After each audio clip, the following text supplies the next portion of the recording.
Deus é o dono do lugar, que quem fala é Everson Montanha. Mais um retorno, né? Onde tudo começou há alguns anos, alguns meses atrás. Inclusive vai fazer um ano, né, que a gente está aqui em parceria com o Nó da Madeira, com Iago Martins. E para mim é uma honra estar aqui nesse estúdio que abriu as portas aí para a gente hoje estar desbravando o Brasil. Antes de mais nada, eu peço para você se inscrever no canal, dar aquele like, porque hoje o nosso papo vai ser bem bacana. A gente vai estar com a Rita Alves. Tudo bem? Tudo Prazer. ótimo, Montanha. A gente vai fazer vão ser 2 blocos, né? A gente vai fazer esse primeiro episódio, a gente vai conhecer um pouquinho da personalidade da Rita, e depois ela tem uma preciosidade que acabou de ser lançada, e a gente vai conversar muito sobre isso no próximo episódio. Então você fica ligadinho, né? De qualquer forma, eu vou já deixar o card aqui do próximo episódio, eu vou deixar o card aqui para que você possa depois já clicar e ir direto nesse vídeo. Rita, se apresenta. Muito obrigado por ter vindo. Demorou o nosso encontro, sim, né, por conta da questão da agenda. Finalmente. E assim, improvável, né? O improvável acabou acontecendo. Estamos aqui para conhecer um pouquinho melhor você. Obrigada, Montanha, pelo convite. Obrigada a você, espectador que está nos assistindo. Vou me apresentar. Eu sou a Rita Alves, sou doutora em Planejamento Urbano, formada pelo Instituto de Planejamento Urbano da UFRJ. Mas, antes de mais nada, é importante dizer, eu sou cria da Baixada Fluminense, nascida e criada em São João de Meriti, né? Morei também no Morro do Falete durante 8 anos em Santa Teresa. Tenho aí toda uma trajetória, né, de diáspora negra urbana. E cá estou hoje, formada, doutora pela UFRJ. Lancei um livro chamado Urbanidade Gospel e Megatemplos Evangélicos na Experiência Urbana. E atualmente eu trabalho com projetos de gestão urbana direcionados para as organizações de fé, para as organizações religiosas e também com turismo em Ipanema, que é o bairro onde eu moro hoje. Maravilha, maravilha. Assim, primeira coisa é essa questão da origem, né? Uhum. Porque assim, a gente falou de improvável aqui, né? Sobre a questão da agenda. Você também é uma improvável. Sim, né? sim, Você, sim. embora seja uma extensão da fonte criadora, também, né? Um abraço para Ana Ribeiro, que é uma das precursoras dessa expressão, né? Extensão da fonte criadora.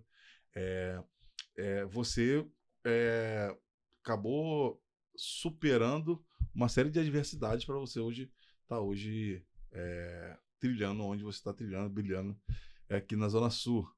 Conta um pouquinho dessas adversidades para a gente poder meio que se situar, porque na verdade Claro.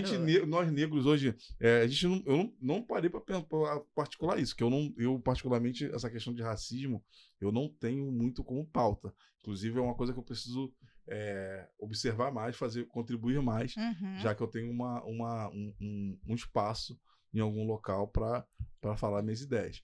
Porém, eu não trabalho muito isso. Mas agora, diante do que você me passou, me veio o filme. 2 negros, um jornalista e uma socióloga, conversando, trocando ideia, num espaço na Zona Sul, que 1 milhão de pessoas vão ter acesso a esse conteúdo. Conta um pouquinho sobre essa questão. Claro, totalmente. Esse momento aqui já é um momento de rompimento de barreiras, né? A gente está rompendo histórias, trajetórias seculares de opressão que foram vinculadas aos negros durante séculos.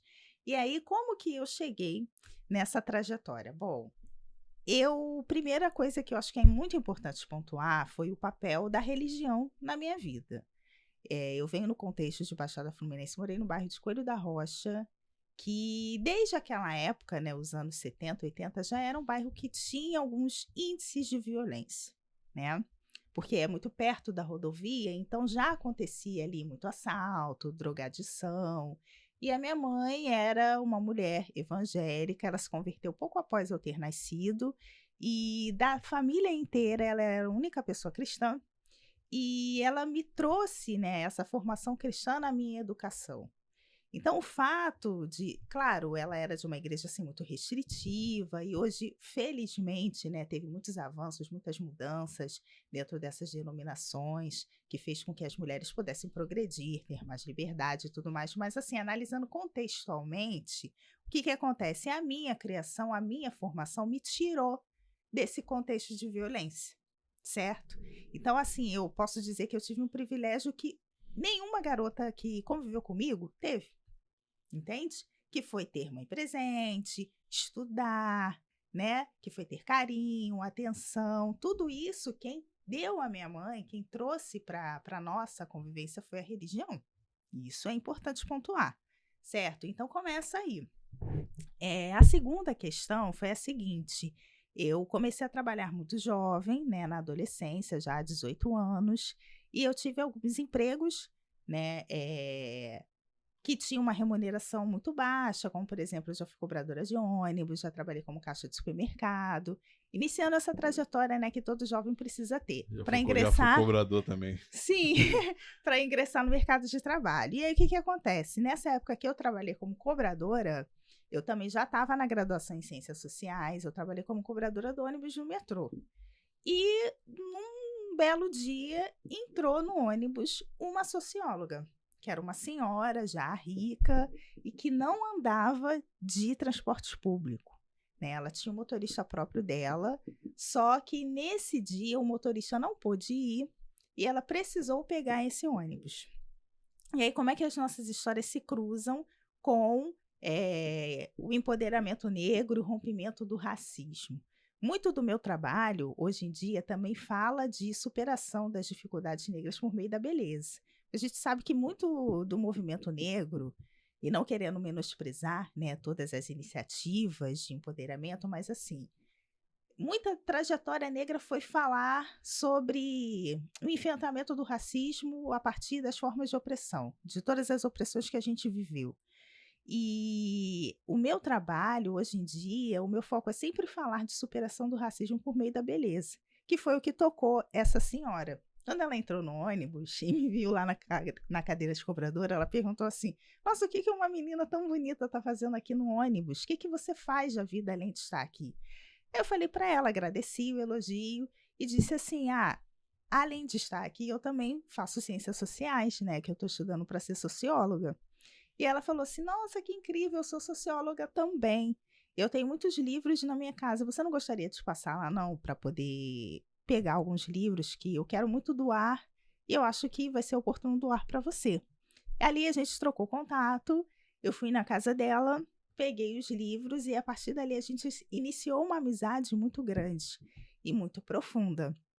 Essa senhora, que ela primeiro, ela reconhecia os privilégios que ela tinha, porque era uma senhora rica, que não tinha filhos, não tinha herdeiros, que tinha recebido toda a herança dos pais, e como por ser socióloga, por trabalhar no Ministério da Educação, por ter tido essa vivência também trabalhando nas favelas e tudo mais, então ela tinha essa consciência social, ela tinha uma consciência por justiça social e redistribuição. Eu acho que isso também é muito importante pontuar, porque dentro do ser dela, né, da consciência dela, ela sabia, ela tinha consciência de que ela precisava redistribuir a riqueza que ela tinha para outras Mesmo que pessoas. fosse com o conhecimento. Exatamente. Mas aí o que acontece? Aconteceu algo surpreendente, porque ao ver o meu empenho, o meu engajamento com os estudos, e eu estava já no segundo ano de graduação em Ciências Sociais, ela passou a querer me ajudar financeiramente. E eu só trabalhava ali como cobradora de ônibus porque eu não tinha como me manter sozinha na faculdade. Ela falou: Não, eu vou te ajudar, você vai se formar. E a partir desse apoio financeiro dela, eu tive a oportunidade de pedir demissão. Eu pude fazer essa escolha de pedir demissão e me dedicar só aos estudos. Então aí a minha trajetória mudou muito. Não só intelectualmente, como também a trajetória de vida. Porque eu fui tendo a oportunidade de fazer escolhas, para vocês verem, né, como a justiça social e a redistribuição é algo muito importante, que possibilita ao negro fazer escolhas diferentes daquelas que o destino outrora poderia imputá-lo, e ele não poderia escolher, entendeu? Então, o privilégio da escolha é algo muito importante, principalmente para a mulher negra, você ter condições de poder escolher, né? E aí eu saí do emprego e comecei a me dedicar exclusivamente aos estudos. Eu pude trabalhar com pesquisas, né, em centros de pesquisa, me dedicar só a fazer, né, a monografia de graduação. E aí estudar inglês. E essa oportunidade me levou a ir trabalhar numa consultoria ambiental, né, multinacional, e foi aí que eu comecei a ir fazendo essas mudanças de carreira, né? Eu pude alugar um local para ir morar sozinha, em Santa Teresa, né? Já migrando para cá. Já migrando para cá, isso. E a Solange junto, continuando me apoiando, me ajudando. Eu tive meu filho, ela continuou ajudando, apoiando. Então, eu fui tendo esse apoio financeiro dela por cerca de 10 anos, porque foi da graduação até o doutorado. Né? Eu me formei na graduação, ela me apoiando financeiramente. Eu fui para o mestrado, ela continuou ajudando. E eu fui para o doutorado, ela continuou fomentando a minha educação, né? Então, foi assim, um encontro mesmo, uma providência divina que veio na minha vida e eu tenho certeza absoluta que se não fosse por meio desse encontro, por meio da educação também que eu tive em casa, eu jamais teria a minha trajetória transformada, certo? Na verdade, na verdade você evidentemente tem a mão de Deus ali, né? Mas tem tudo um querer. Você Tem um falou tudo, querer, tem tudo um querer. exato. Se você não tem um foco, né? Um lugar exatamente onde você quer chegar, essa oportunidade não viria, né? Essa oportunidade não viria. E muita gente deixa de pegar certas oportunidades por conta de estar parado, estar na inércia, né? Eu acho que você foi estudar, você foi trabalhar, você foi buscar, acho que só que realmente essa questão do que você fala, pontua sobre redistribuição, que é assim, uma coisa que uma discussão que a gente precisa ampliar um pouco mais, né? Claro, Porque claro. assim, hoje tu tem seus filhos, né? Mas como é que você vai fazer também a sua redistribuição? Né? Você tem hoje teus filhos também. Eu acho que talvez tu tenha, sabe como é que hoje tá tudo caro, a educação é complicada, né? E você provavelmente deve querer passar esse legado para frente com pessoas que não têm a condição, não se enxergar, né, fazendo o princípio da empatia. Uhum. Como é que você pensa isso aí? Claro, claro. Muito boa a sua pergunta, Everson. É o seguinte, a redistribuição, ela está inserida no contexto da política, política com P maiúsculo, que é o quê? Que é o bem-estar comum para todas as pessoas. E política a gente faz todo dia, entendeu? Política precisa ser algo que a gente pratica cotidianamente. Não tem a ver só com política partidária, não tem a ver só com as discussões do Congresso, do Planalto, no Senado. Não é só isso. Política a gente faz todo dia. Então, na medida em que você é de acordo com as suas condições, se você vê que tem mais do que o outro, por que não redistribuir? Por exemplo, eu já praticava redistribuição quando eu era criança, porque fui agraciada com esse dom de gostar de estudar. E nas escolas que eu estudei, tinha muitas pessoas, né, que não tinham esse mesmo dom que eu tinha. Então, o que eu fazia? Eu atuava como explicadora, né, desses colegas de classe, atuei como explicadora de muitas crianças no bairro onde eu morava, fazia trabalhos escolares para os meus primos, entende? Para ajudá-los a passar. E continuei atuando com essa redistribuição educacional durante muito tempo. Eu já ajudei assim, muitas pessoas mesmo a concluir seus TCCs de graduação, suas dissertações de mestrado. Então, assim, a prática da redistribuição sempre foi um propósito muito importante na minha vida. E aí, na medida, o que eu aconselho sempre, sobretudo para as mulheres negras, na medida em que você vai ascendendo socialmente, você tem que chamar outras irmãs para essa luta, para esse universo junto com você, né? Você não pode querer só decolar sozinha, né? Você tem que decolar junto, levando todas as outras juntos contigo, que foi o que essa senhora Solange fez comigo, né? Então aí eu tive um aprendizado prático de como você redistribuir, de como você leva as pessoas para o foguete junto. Ela tem essa noção da Ela já importância dela? faleceu, ela já faleceu. Ela faleceu em Me deu 2019. vontade de entrevistá-la. Sim. Na moral, você falou assim, eu não queria perguntar se ela estava viva, mas como você respondeu, me deu essa curiosidade de falar, poxa, Mas ela saiu com essa... Ela faleceu assim com essa consciência? Com certeza, com certeza. E eu tive também a oportunidade de poder dizer isso, né? Na cerimônia de falecimento dela, porque muita gente não sabia. Eu acho que praticamente ninguém sabia, né?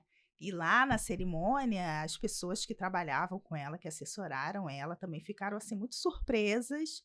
E claro Foi que um não foi negócio uma. meio sigiloso, né? Foi um Sim, negócio que era foi uma coisa dela mesmo sigilosa. que... E É. ela também não queria se vangloriar disso. Não, não, não, ela não queria se vangloriar disso. Mas era uma senhora muito conhecida ali no bairro do Arpoador, Ipanema, que ela fazia parte de uma comunidade católica ali. Então, muita gente conhecia ela, muita gente conhecia essas práticas sociais que ela já tinha, entendeu? E sempre assim, sempre modestamente, anonimamente, entendeu? Que eu acho que é isso, né? Quem quer fazer o bem de verdade não precisa Pô, muito propalar. bacana, a tua história é muito interessante. Como a gente conseguimos mapear um pouquinho essa tua origem, fala um pouquinho hoje da tua condição hoje. Você falou do teu filho, né? Você tem mais de um filho, tu é Não, não, não, casada. eu tenho Conta. um filho só. Eu tenho um filho de 10 anos que se chama José, né? Ele gosta muito de desenhar, gosta de Qual a idade? skate, 10 anos. É. E aí, gosta muito de desenhar aí? E skate, Ah, maravilha, maravilha. É, de tocar música e também. assim, aí, beleza, tu escreveu esse livro, tem essa ideia, mas assim, que a gente vai falar muito sobre esse livro no próximo episódio. Mas me diz uma coisa, quais seriam as tuas, que eu, assim, já meio que visualizei alguns projetos futuros, eu não sei se isso já está em Hum, curso em você. Essa questão da redistribuição, que você já falou que já fomenta, é, a questão de ser uma figura que vai ajudar pessoas a subirem, a ascenderem socialmente, e não vai ficar só nesse livro. Eu imagino que não vai ser. Quais são os projetos que você tá pensando aí, sem dar spoiler do livro, tá? sim, sim, sim, sem dar spoiler do livro. Embora o livro tenha me inspirado muito sobre essa questão de tecnologia social para as comunidades, né? Toda essa trajetória minha, né, desde Baixada Fluminense, desde percorrendo as favelas de Santa Teresa e tal, eu pude conhecer muito, né, da realidade social de muitas pessoas. Não só em Santa Teresa, mas eu também já participei, conhecendo outras comunidades do Rio de Janeiro, Zona Norte e Zona Oeste, quando eu fiz um trabalho para uma universidade americana chamada Rutgers University. Tinha um pesquisador brasilianista que estava fazendo uma pesquisa aqui sobre a ascensão social durante o primeiro governo Lula. E aí eu participei junto com ele nessa pesquisa em algumas comunidades e foi muito interessante, muito importante, assim, né, saber como essa questão da política social, da política redistributiva, é um fator que tem um impacto econômico muito grande. Na economia das pessoas, na geopolítica do país, em tudo.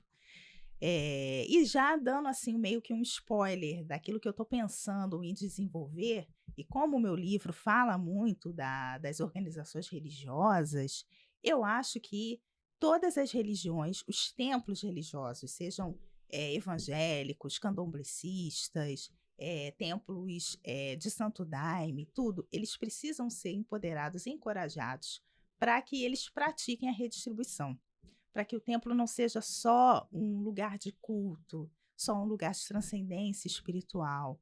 Eu acho que essa proposta de salvadora, digamos assim, de bem-estar que as religiões promovem, de religar o ser humano, né, ao Criador, essa energia criativa, ela precisa também ser materializada, né? Porque o religar é isso, E é você. de alguma forma, quem trabalha muito bem é os maçônicos, né? O Uhum. maçom, ele tem essa política, vamos dizer assim, de estar no meio de quem está bem sucedido Sim, e ajudar quem está começando. sim, sim, Então, sim, eu sim, acho que sim. É essa a esse tipo de trabalho ideia. não acontece na igreja. Não acontece na igreja, não acontece também nas religiões de matriz africana, não acontece muito também entre povos ciganos. São populações, pensa assim, que têm visões distintas sobre a realidade social, mas que têm uma coisa em comum, que é o quê? Que é promover o bem-estar. Esse bem-estar, né, interior, que se transfere, que se transforma para o exterior. Porque quando você está bem consigo mesma, né, você consegue gerir melhor a sua casa, seu relacionamento, a sua vida comunitária. Então, daí a importância da religião, de você ter, né, essa conexão espiritual. É muito importante, é uma riqueza muito grande para o ser humano. Mas as religiões, elas precisam também ter consciência desse papel tão importante que elas têm, que elas precisam ampliar isso para muito mais pessoas, né? E de que modo que você amplia isso? A partir de uma tecnologia social que empodere o templo religioso para que ele desenvolva outros serviços comunitários também de forma contínua, que não seja só uma ação pontual, né?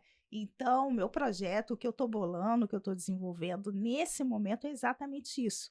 É uma tecnologia social que visa trazer um escopo administrativo, uma fortaleza administrativa e de gestão para as religiões que se proponham a ser relevantes nos seus territórios. Você já está pronto, você está montado. Isso já está sendo montado. Está sendo montado. Está sendo montado, montado, tá no forno. Equipe também, está no forno. Maravilha, Financiamento. Maravilha. Ó, lembrando que eu ainda não conversei sobre isso, mas ela vai ser uma colunista do Monte Web Magazine e vai participar também na Monte Webcast na TV. Aguarde essa figura na nossa telinha com essas contribuições bem relevantes. Por hora, eu queria agradecer a tua participação. Muito acho obrigada. que é muito interessante certos temas que você tocou aqui.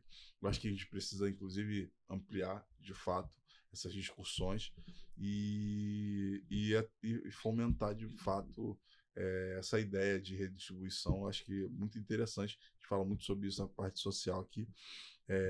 E achei muito, muito oportuno conhecer o teu trabalho, o teu pensamento e o que essa ação fez na sua vida. Parabéns pela tua trajetória. Muito obrigada. Muito bacana.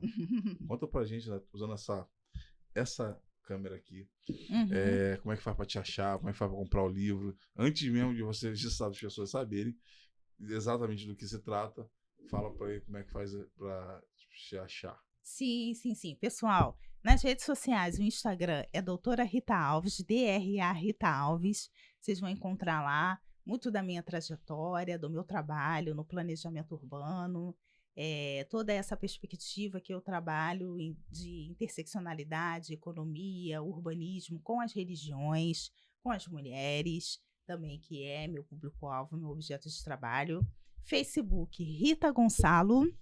Sobre o livro, vocês lá no Instagram vai ter o link na minha bio do site da Ateliê de Humanidades, que é a editora que publicou o livro Urbanidade Gospel, Megatemplos Evangélicos na Experiência Urbana, inclusive brilhantemente editado pelo André Manieri, que é sociólogo também, e um extremo conhecedor da realidade sociológica brasileira, certo?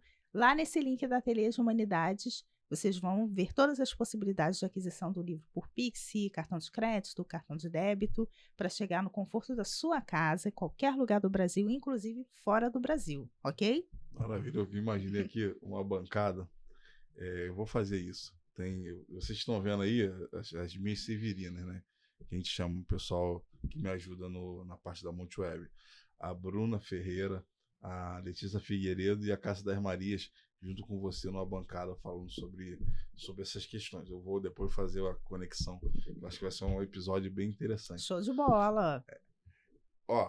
Fica por aqui, porque a gente tá tendo vídeo quase todo dia. Podcast Sabores, Monte Webcast Visita, Monte Webcast na TV, né? A gente tá com muito conteúdo. Então, fica ligado aí, inscreve no canal para não perder nada. E a vida não é fácil não, mas Deus é o dono do lugar. Beijo do Pesadão. Beijo. Até a próxima.